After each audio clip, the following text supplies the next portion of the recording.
Good day, ladies and gentlemen, and welcome back to the channel. Today it is a windy, cold, miserable day outside, and so I thought what better time to discuss my favorite topic, and that is fat boys. So I'm going to go through the fat boys that I have had over the years, talk a little bit about them, and to start off with, we have to go all the way back 22 years.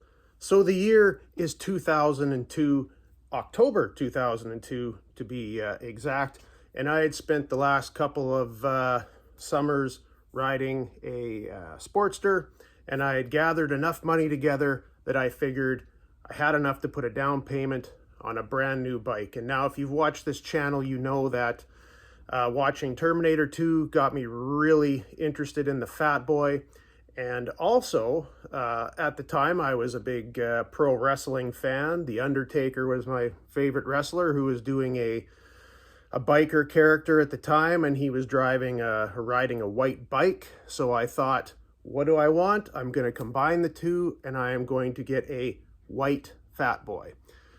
So I called around to the dealerships we had at that time, and only one had a Fat Boy available, and it just so happened to be pearl white. It was destiny, and it was sitting on the showroom floor. So that Saturday, I grabbed a truck and a trailer, took it up there, and I bought the bike. That is the first brand new Harley Davidson I ever bought. Now, being a 2002, this had the twin cam 88, and no, I had no problem with the cam tensioners on this one. Now, this was also a carbureted bike. I believe at the time you could get either carbureted or fuel injected, but I really didn't have a choice in this situation. So ended up getting it. Now, this bike, I didn't have a whole lot of money for it, to be honest with you. I didn't do a whole lot to it. I got a pair of saddlebags for Christmas for it. I managed to get enough money to get a windshield for it. I didn't have money for pipes, but I do like loud pipes. And at the time, you could take a hole saw with a metal cutting bit, and you could drill out the back of the muffler and pull out the baffles, which is what I did. So the pipes still look stock, but they were louder than they were before. I also had a lot of memories on this bike. This is the bike that I toured on the most, probably put the most mileage on. I went into Manitoba, Ontario, Alberta, all the way out to the west coast in BC through the mountains. This is the only bike I've actually ever laid down as well in the mountains and ruined the front fender. But it has the most memories. I wish that I still had this bike, but like a lot of things in life, there's ups and downs, and eventually I did have to get rid of it, unfortunately. So now we fast forward several years, and my money situation, like it has been most of my adult life, goes like this. And now I'm on the downswing. And I couldn't afford to keep up with the payments on the 2002 Fat Boy anymore. I had taken a long-term loan, which admittedly was not the smartest idea, but anyway, I ended up having to sell it. So after selling it, I downgraded, and I got a higher mileage used 1995 Fat Boy. Now, this is actually the only bike that I've ever owned that I don't have any pictures left of.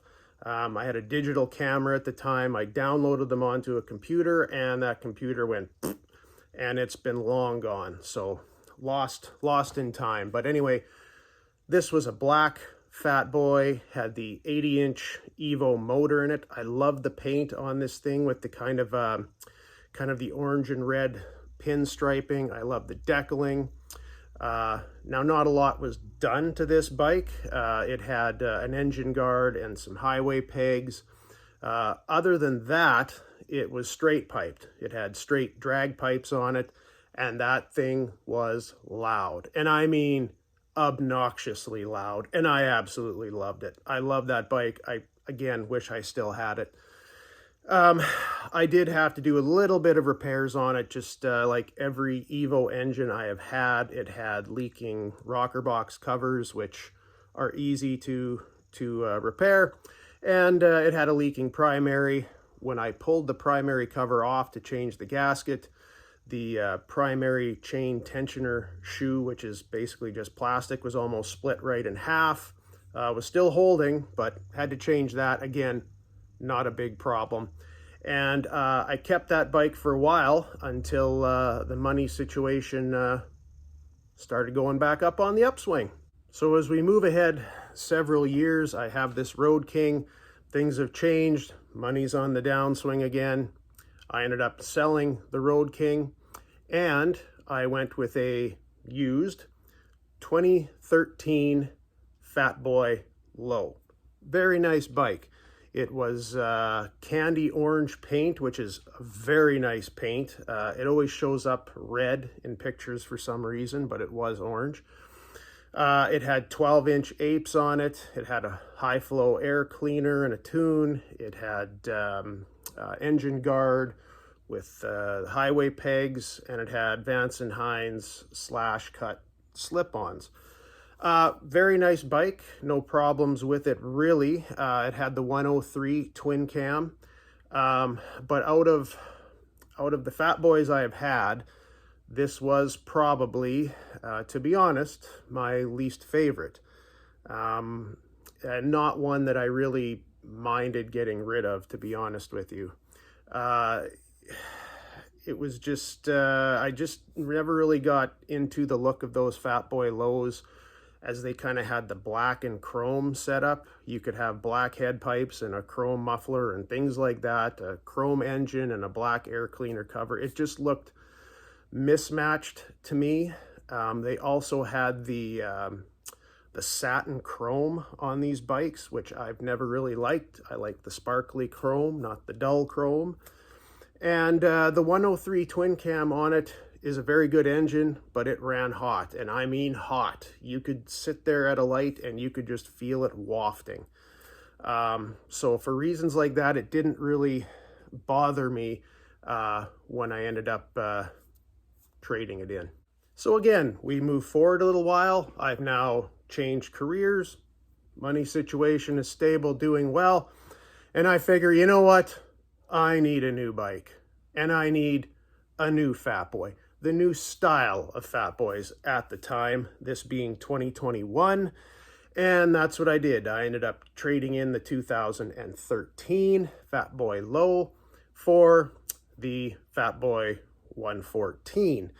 Now this bike obviously came with the Milwaukee 8 114. It was blackjack metallic, and this bike was actually the one that I had when I started this channel. If you've been watching for a while, I probably bought the bike, I don't know, a month and a half before I started this channel. So it's had plenty of videos of it on here. Like I said, blackjack metallic. I ended up putting on 16-inch apes with 4-inch risers, steel braided lines. Put the engine guard on with highway pegs, round high flow air cleaner, tuner, Pro Street tuner, as it was still on warranty. I put on Eliminator 300 slip-ons on it, and I think I had a Willie and Max swing arm bag on it.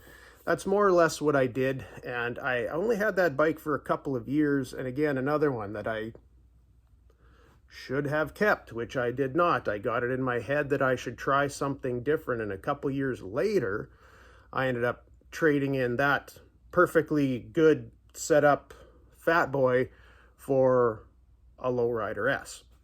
So after realizing that the Lowrider S was not the bike for me, an unfortunate financial decision, I ended up getting rid of it and trading it in on, of course, the bike I am currently riding now. So let's have a look at that one.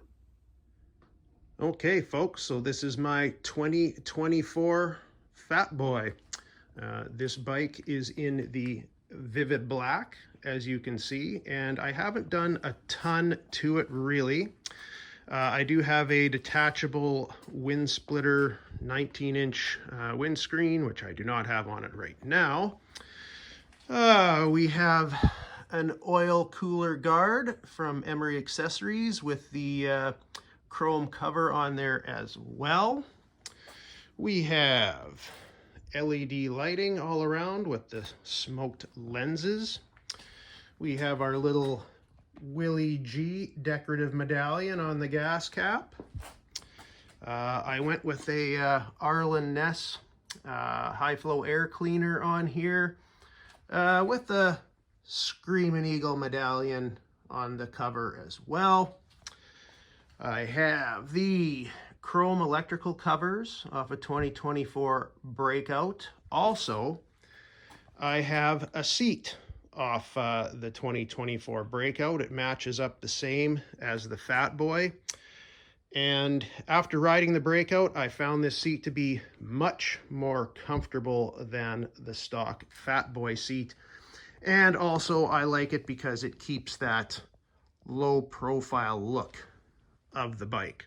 I also like the stitching and the badging as well. So for exhaust, we have the Tab Performance slip-ons with the zombie baffles. And we have a tune with the Pro Street tuner. As it is under warranty, that's what I went with. And we have a Kuryakin Hood Rat swing arm bag, which admittedly is not very pretty, but it is versatile and probably the best swing arm bag I've ever used. So anyway, let's hear what kind of Fatboys you guys have had in the past, because I'd be interested to know. And until next time, we will catch you in the next one.